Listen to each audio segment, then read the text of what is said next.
नमस्कार। एक बेहद दिलचस्प और ख़ास कार्यक्रम लेकर हम हाजिर हुए हैं। हम आपके सामने रख रहे हैं हमारे फिल्म जगत की भावी पीढ़ी को। और आपको बता दें, आपने इनको बड़े होते हुए सोशल मीडिया पर देखा होगा, लेकिन अब ये पीढ़ी अब एक फिल्म में आ रही है। 7 दिसंबर को एक नई फिल्म आ रही है, द आर्चीज़। और इस भावी पीढ़ी को संभाला है बेहद अनुभवी हाथों ने। जोया अख्तर और रीमा कक्ती की जोड़ी है जिन्होंने इसको डायरेक्ट किया है और स्क्रीन पे लिखा है। साथ ही इसमें अब आइए भावी पीढ़ी का आपसे तारुफ करा देते हैं। सुहाना खान इसमें वेरोनिका लॉज की भूमिका अदा कर रही हैं। एक्चुअली जो ये फिल्म है, ये अमेरिकन क्लासिक जो एक 60-70 के दशक थी, कॉमिक सीरीज़ जो थी द आर्चीज़, उस पर आधारित है। तो वही किरदार आपको इस फिल्म में नज़र आएंगे। सुहाना है एज वेरोनिका लॉज, अगस्त नंदा आर्ची की भूमिका निभा रहे हैं हीरो की। तो खुशी कपूर बेटी कूपर की भूमिका अदा कर रही हैं। डॉट एथल मग्स बनी हैं। मिहिर आहूजा जागिद जोन्स, युवराज मेंदा डिल्टन, वेदांग रैना रेजी मैंटल की भूमिका अदा कर रहे हैं। तो आप सभी का बहुत बहुत स्वागत है। समय निकालने के लिए बहुत बहुत धन्यवाद। जोया, ये अमेरिकन क्लासिक क्यों चुना आपने ये विषय, और कैसा रहा आपका अनुभव? क्योंकि ये तो हमारी पीढ़ी का कॉमिक सीरीज़ थी और उसको अब की जनरेशन में ढालना, कैसा आपका अनुभव रहा? क्या क्या चीज़ों को आपने ध्यान में रखा? क्योंकि गली बॉय लास्ट थी, दिल धड़कने दो बेधड़क फिल्म थी, बहुत अच्छी। तो उसके बाद ये पहली बार तो मैंने इसे नहीं चुना, इसने मुझे चुना है। ये मुझे ऑफ़र की गई थी नेटफ्लिक्स से, और एक ऐसी अपॉर्चुनिटी थी जो मैं टर्न डाउन नहीं कर सकती थी। ये कॉमिक बहुत बड़ा हिस्सा है मेरे चाइल्डहुड का, और बहुत प्रेशियस हिस्सा है मेरे चाइल्डहुड का। और ऐसे अपॉर्चुनिटीज़ बार बार नहीं आते हैं कि आप रीलिव करो अपने चाइल्डहुड को। ये एक इस वक्त की कहानी है जब चीज़ें बहुत सिंपल थी, लोगों के पास कम था लेकिन खुशी ज़्यादा थी। और वो कैप्चर करना, वो टीन लाइफ। और मैंने पहले कभी बच्चों के लिए फ़िल्म नहीं बनाई है, और ये एक चांस मिला तो मैं नहीं कहना, और एक्सपीरियंस बहुत ही अच्छा रहा है। एक पीरियड फिल्म बनाने का, एक बच्चों की फिल्म बनाने का, एक होलसम फिल्म बनाने का, तो नो कंप्लेंट्स। एक जिम्मेदारी बहुत बड़ी, क्योंकि ये भावी जनरेशन है हमारी फिल्म स्टार्स की। तो अब उस लिहाज से क्या कुछ ध्यान में रखा आपने? कुछ प्रेशर था? नहीं, हर फिल्म में प्रेशर होता है। जो भी एक्टर हो, हर फिल्म में प्रेशर होता है, लेकिन प्रेशर है फिल्म अच्छी बननी चाहिए, और सबका काम अच्छा होना चाहिए। और मेरा काम ये है कि मैं देखूं कि सब अपने ए गेम लाएं सेट पर। तो वो प्रेशर है, फिल्म अच्छी होनी चाहिए बस। बिल्कुल। रीमा, आपके लिए जो स्क्रीन प्ले लिखना, कैसे अडेप्ट करा आपने? उसमें आपने क्या क्या नुआंसेस को ध्यान में रखा? क्योंकि वहाँ पर मुझे याद है hot dog, burgers and their outfit, so many things, dialogues. यहाँ पे कैसे आपने अडेप्ट किया? तो पहली चीज़ तो ये, जैसे आप बोल रहे थे, ये अमेरिकन आईपी है, और रिवरडेल एक फिक्शनल अमेरिकन टाउन है। तो हमें पहली चीज़ ये इंडिया में कैसे अडेप्ट करना है। तो हम लोग ने ये एंग्लो इंडियन कम्युनिटी में सेट किए, क्योंकि उनके जो कल्चर है, म्यूज़िक, खाना, दे वर लिटिल मोर वेस्टर्नाइज्ड। सो ये द आर्चीज़ वर्ल्ड हमें लगा कि यहाँ पे बहुत अच्छा से फिट बैठेगा। So that was the main thing. And over and above that, जैसे आप बोल रहे थे, pop tapes was a American daily, but Zoya और प्रोडक्शन डिज़ाइनर, उनके विजन में ये थोड़ा जैसे ईरानी शॉप टाइप। सो हर चीज़ को थोड़ा थोड़ा ट्विक करना पड़ा हमको to make it fit into a Indian context. But Archie बहुत ही यूनिवर्सल फ्रेंचाइज है, और ये दुनिया भर में जी पढ़ा है लोगों ने उसे। जी। तो हमारे लिए एक तो गर्व की बात है कि ये पहले आर्चीज़ की फिल्म है जो हम लोग इंडियन फिल्म इंडस्ट्री से बना रहे हैं, और हम चाहते हैं कि ये पूरी दुनिया के यंग एडल्ट्स रिलेट कर सकते हैं। और जैसे अभी बिकॉज ये एंग्लो कम्युनिटी है तो हम लोग थोड़ा इंग्लिश रखे हैं, बट अगर आप चाहे तो पूरा हिंदी भी चूज़ कर सकते हैं ऑडियो के लिए, या अब्रॉड आप पूरा इंग्लिश में भी देख सकते हैं। या ये बहुत अच्छा रहेगा। और अब आप सबसे, क्योंकि आप लोगों से बहुत उम्मीदें भी हैं और इस फिल्म का सब इंतज़ार कर रहे हैं, लेकिन सबसे अहम रहेगा कि लोग जानना चाहेंगे आप लोगों का अनुभव कैसा रहा। डॉट, आप बताइए, आप तो गायिका भी हैं। हाँ जी, थोड़ा हाँ। सा बताइए, हाउ वाज योर एक्सपीरियंस सबके साथ? ये काफ़ी बड़ी स्टार कास्ट है आप लोगों की। कैसा अनुभव था आपका एक फिल्म में? आप किरदार निभा रहे हैं, ये अपने आप में बहुत गरिमा की बात भी होती है, एंड साथ में आप गायिका भी हैं। मैं गायिका हूँ और लेखक भी हूँ। जी। तो जोया ने मेरे गाने डिस्कवर किए थे यूट्यूब से, और वहाँ से मेरी जर्नी शुरू हुई थी। और मैं जब सेट पे आई मुझे कुछ भी पता नहीं था, तो सब कुछ एक साथ हमें सीखना पड़ा। और ऐसा कुछ नहीं था कि स्टार कास्ट ये सब कुछ पता नहीं चला। हम एक, जैसे खुशी ने कहा, हम एक झुंड में हर जगह गए थे, और एकदम स्कूल ट्रिप जैसा था माहौल, और बहुत मज़ा आया। स्कूल ट्रिप जैसा, बहुत ही अच्छा लग रहा है सुनने में। तो सुहाना, कैसा अनुभव था इस फिल्म को करने का? मुझे बहुत मज़ा आया और मैंने बहुत सीखा भी। जोया से बहुत सीखा और इन सब से भी बहुत सीखा। और सबसे अच्छी बात यह है कि ऐसा लगता है कि हम एक परिवार बन चुके हैं। We made a small family between us. तो अगले पिक्चरों में, अगले फिल्म्स में ऐसा नहीं होगा, क्योंकि इतने लोग नहीं होते यूजुअली। तो मैं इन सबको जानने के लिए, आई एम नॉट रेडी, मैं तैयार नहीं हूँ। हाँ बिल्कुल, बिकॉज जब भी फिल्म शूट होती हैं एक साथ आप लोग काम करते हैं। मिहिर, आपसे जागीर की आप भूमिका अदा कर रहे हैं। आप मैं जमशेदपुर का रहने वाला हूँ और जी। हमेशा से ये था कि चलो मुंबई जाकर एक्टर बनना है, ऑडिशंस देने हैं। कुछ पता नहीं था कैसे, क्योंकि फिर घर में किसी को कुछ नहीं पता था कि कैसे, कोई लीड्स नहीं थे हमारे पास कि कहाँ जाए, किससे बात करे।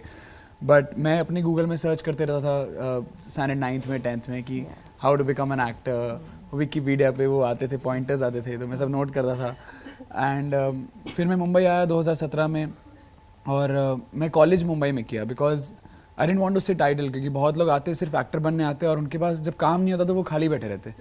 सो I wanted to keep myself busy, कि चलो मैं कहीं बिजी हूँ, बिजी फॉर गुड, तो चलो कॉलेज अपना यहीं कर लेता हूँ। तो मैंने डिग्री अपना यहीं चूज़ किया फिर जी। और मुंबई में HR कॉलेज है, वहाँ पर डिग्री की, और साथ साथ पहले दिन से ही ऑडिशन के लिए जाते रहता था। जागीर, आप ये बताइए मुझे मिहिर कि आपको उसमें हॉट डॉग्स की जगह यहाँ पे क्या खाने को मिला? समोसे या क्या था? नहीं, ये एंग्लो इंडियन सेटअप है, तो बर्गर्स, हॉट डॉग्स, हम वही सब वो खाए। थे। समोसा हम ब्रेक्स पे खा रहे थे ऑफ सेट। अच्छा, खुशी आप बताइए, आप तो बेटी का रोल अदा कर रही हैं, आपका एक्सपीरियंस कैसा था? हमने आपस में बहुत मतलब टाइम बिताया था और हम काफ़ी करीब हो गए थे। आई थिंक हम सब जगह एक झुंड में घूमते थे। हाँ, सब कुछ हम बस साथ में करते थे। एंड आई थिंक वो एक चीज़ है that I will take from this also. I got to meet so many people and या बहुत फर्स्ट मजा डे आया। सेट पे पहुंची थी तो डर था मन में, हल्का सा बटरफ्लाई? बहुत डर था एक्चुअली। जब मैं ऑडिशन करी थी जोया के साथ, मैं मतलब काँप रही थी, मैं कुछ मुंह से नहीं निकल रहा था, मैं बहुत डर डर के आई थी। फिर बाद में थोड़ा रिलैक्स हो गई थी। रजी, आपका, क्योंकि जो आपका किरदार भी है और सबके साथ काम करना, क्या बदलाव आप में आया और किस तरह से आपका कैरेक्टर आप देख रहे हैं इस फिल्म में रहा? बदलाव तो बहुत आया, क्योंकि जब हमने शुरुआत करी थी इस फिल्म की, जैसे अगस्त्या ने कहा, हम सब बहुत ही नए थे। तो हम फिल्म सेट पे, मीर के अलावा आई थिंक हम फिल्म सेट पे पहली बार जा रहे थे और वो एक्सपीरियंस कर रहे थे कि कैमरा के सामने खड़ा होना कैसा होता है, डायरेक्टर से इंस्ट्रक्शंस लेना, you know how that feels. So बदलाव तो बहुत आया for me as an actor और as a person also, because जब हमने स्टार्ट किया था I was I think 20 and I feel like I have grown up with this film. And जो मेरा किरदार है बहुत ही इंटरेस्टिंग किरदार है। आई थिंक कॉमिक्स में मैंने ज़्यादा कॉमिक्स नहीं पढ़े थे मैंने, it's from a generation before क्या मी। पढ़ना पड़ा आपको ये कॉमिक्स? पढ़ना पड़ा, of course। अगस्त से कितना लंबा पीरियड आप लोगों ने शूट किया और पहला दिन से आखिरी दिन हाउ इज तो इट? तकरीबन 1 साल था। हमने पहले ऊटी स्केड्यूल के साथ शुरू किया था, तो तब हम बहुत ही नए थे, कुछ एक्टिंग के बारे में कुछ भी नहीं पता था, सिर्फ वर्कशॉप्स किए थे हमने। और लेकिन जोया ने जो हमें सिखाया था उसमें विश्वास रखा और बस आगे बढ़ते गए। और जब हम मॉरिशस तक पहुंच गए इतना मतलब डिफरेंस आया था, बदलाव आया था, क्योंकि जब आप कैमरा के सामने वक्त बिताते हैं तो वो कॉन्फिडेंस आ जाती है कि मैं कर सकता हूँ अभी ये, इतना मुश्किल चीज़ नहीं है। लेकिन I think overall it's been the best experience. Dilton, आप तो रिवरडेल के स्मार्टेस्ट थे एंड आपका तो रूप अभी भी बिल्कुल वैसा ही लग रहा है। आपका अनुभव कैसा था? हम सबको बहुत ही मज़ा आया, हम सब कास्ट और क्रू परिवार जैसे बन गए। और व्हेन वी स्टार्टेड शूटिंग तो मैं स्कूल में था, तो ऐसा लग रहा है कि मुझे इस फिल्म के दौरान ही मैं बड़ा हुआ हूँ। तो हाँ, हम सब बहुत ही क्लोज हो गए।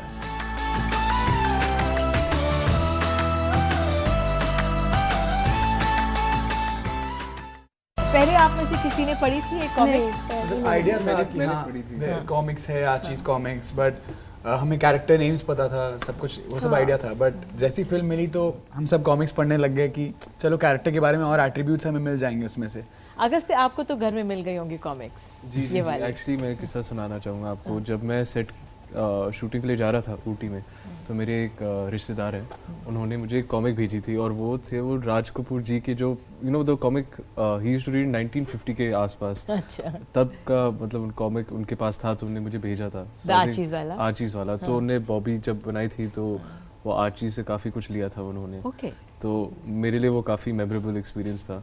लेकिन घर पे भी मम्मी बहुत पढ़ते थे, तो उसका मतलब थोड़ा फायदा मिल गया। जोया, आपसे थोड़ा सा इनके बारे में बताइए, सबके बारे में कैसा था, क्या चेंज आपने इनमें देखा, और जो एक कैरेक्टर में ढले उस लिहाज से आपके लिए भी, अगर वेरोनिका और आर्ची और साथ ही बेटी, बिकॉज ये आइकॉनिक फिगर्स हैं हम सबके जहन में, वो बिल्कुल आइकॉनिक फिगर्स है कि आर्ची ऐसा है, बेटी ऐसी है, वेरोनिका।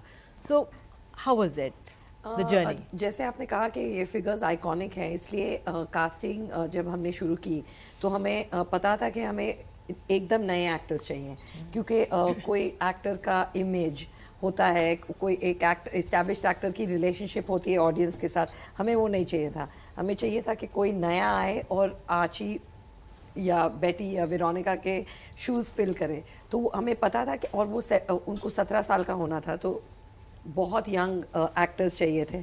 तो ऑडिशंस शुरू किए, इनके ऑडिशंस हुए, पता नहीं कितने बार ऑडिशन किए। मुझे लगता है कि जो सबसे इजी कास्ट हुआ है मिहिर और डॉट, उनकी कास्टिंग एक ऑडिशन में हो गई है। अच्छा। मुझे लगता है बाकी के 4-5 बार या दो बार, डिल्टन का 2 बार और रेजी का पता नहीं कितने बार। लेकिन हाँ, बाकी के 4-5 ऑडिशंस हुए हैं। मुझे लगता है कि ये फिल्म के दौरान ये बहुत कॉन्फिडेंट हो गए थे। सेट बूट कैंप से सेट तक चेंज रहा, और फिर डे 1 ऑफ शूट और डे लास्ट ऑफ शूट बहुत चेंज रहा। I think they are complete professionals now. They are pros. बिल्कुल, मेजर रिस्पॉन्सिबिलिटीज। आपने रीमा किन चीज़ों का ध्यान रखा था, या क्या स्क्रीन प्ले में बदलाव करने पड़े एक एक को देखते हुए, उस लिहाज से क्या जर्नी रही? जी, हम लोग ने स्क्रीन प्ले में वैसे कुछ चेंज नहीं किया, इसलिए तो जोया बोल रही है कास्टिंग इतना टाइम लिया। क्योंकि जो लिखा था, I think she was trying to match that to जो जोया बोल रही है, एक कैरेक्टर का फिजिकलिटी होता है और एक एक्टर का एसेंस होता है। So for these 2 things to come together, इन्होंने बहुत टाइम लिया कास्टिंग करने के लिए। बट हम लोग ने ऐसा कुछ चेंज नहीं किया मेरे ख्याल से। नहीं, even the costumes and attire उसी समय के रखे हैं। जी, कॉस्ट्यूम्स मुझे लगता है कि थोड़े 1950 से इंस्पायर्ड हुए, क्योंकि ये एक इंडिया था जो प्री लिबरलाइजेशन था। तो अगर कुछ लेटेस्ट आ गया था वेस्ट में, तो सिर्फ वेरोनिका का कैरेक्टर उसे एक्सेस कर पाता। बाकी के लोग इंडिया जब तक आता था तो 1964 मतलब टाइम लगेगा यहाँ आने तक। तो 1950 से इंस्पायर्ड है, आर्ची कॉमिक्स से इंस्पायर्ड है, और एंग्लो इंडियन कम्युनिटी से इंस्पायर्ड है। क्योंकि हमने बहुत रिसर्च किया, हमने बहुत लोगों का इंटरव्यू लिया, उन्होंने काइंडली हमें उनके फैमिली फ़ोटोज़ दिखाए, उनके पेरेंट्स के फैमिली फ़ोटोज़ दिखाए। तो वो सब जॉइन करके इंस्पिरेशन, और एक कॉमिक बुक है, तो थोड़ा मैजिकल। बिल्कुल। वेरोनिका, आप ये बताइए कैसा था जब आपको पता लगा आप ये वाला किरदार अदा कर रही हैं? टू अडेप्ट, डर लगा? हाँ, ऑब्वियसली थोड़ा तो डर लगा था मुझे, बट क्योंकि वेरोनिका इतनी आइकॉनिक किरदार है and everybody wants to be like Veronica, तो ऑब्वियसली बहुत बड़े शूज़ थे फिल करने, बट मैं बहुत ही एक्साइटेड थी। और वेरोनिका एक बहुत कॉन्फिडेंट लड़की है, वो खुद से बहुत प्यार करती है, और उसे प्ले करके मुझे मैंने बहुत कुछ सीखा। आप लोगों के लिए डायलॉग्स को लर्न करके, याद करके फिर बोलना, उस बारे में बताइए, कैसा था वो? उसमें ज़्यादा स्क्रीन प्ले मिलता था, कम मिलता था? स्कूल की याद आ गई थी? मैं एक्चुअली एक्टिंग स्कूल गई थी, तो अच्छा। स्कूल में भी Okay, कॉलेज में भी मैं लाइंस लर्न करती थी, और Okay. तो लाइंस लर्निंग That is- वो प्रॉब्लम नहीं यू आर थी। Passionate about acting? या हमेशा से मुझे एक्टिंग ही करना था, तो बिल्कुल। अगस्त, आप बताइए थोड़ा सा उसके बारे में बताइए, जब आपको पहले दिन डायलॉग्स मिले, व्हाट डिड यू फील तो अबाउट इट? देखिए, तो पहले तो हमने ये सब साथ में शेयर किया है। हाँ। जैसे जोया अभी कह रही थी कि ये सब हमने साथ किया। हाँ। तो ऐसे कभी प्रेशर नहीं था, लेकिन जब पहली दिन हम सेट पे पहुंचे थे, हम एक गाना शूट कर रहे थे जो हमने पहले रिलीज़ किया था, सुनो। तो तब हमने काफ़ी अभ्यास किया था, सो हम तैयार थे कि इस जो हम करने जा रहे हैं, हम तैयार हैं उसके लिए। जग हेड ने वो drums, he learn how to play the drums, और पीरियड करेक्ट, वो उस ज़माने में कैसे बजाते थे, वो सब सही था। तो आई थिंक हम तैयार थे, जो भी आया था हमारे लिए, हम उसको फेस करने के लिए तैयार थे। बट ग्रोथ थी और दोस्त थे, तो सब सही गया था हमारे लिए। खुशी, आपका अनुभव उस लिहाज से, जब आप सेट पर आए और याद करके डायलॉग्स बोलना सीखना, how did that go? Script तो काफ़ी पहले से हमको मिला था, और शूट के एक दिन पहले हम बैठ के सीन पढ़ते थे, सो आई थिंक हम प्रिपेयर्ड थे, और हम ब्लॉक भी करते थे, तो सब कुछ सीख के आते थे। सो आई थिंक हम सब रेडी थे, जब काम करना था हम करते थे। ओके, समय हमारे पास कम है। डॉट, अंत में, क्योंकि आप गाती भी हैं, कुछ अगर अंत में गाते हुए दर्शकों को सुना दें हमारे। मैं फिल्म से एक गाना गा सकती हूँ, लेकिन मुझे ऑडियंस की थोड़ी मदद चाहिए होगी, फिर थोड़ा स्नैपिंग क्लैपिंग कर सकते हैं? ठीक है।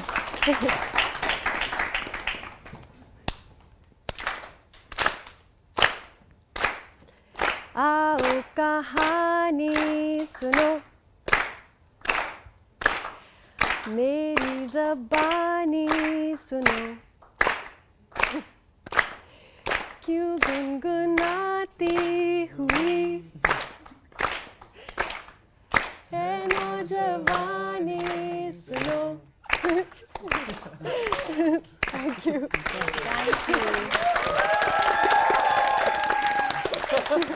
Thank you so much. Thank you all. Thank you.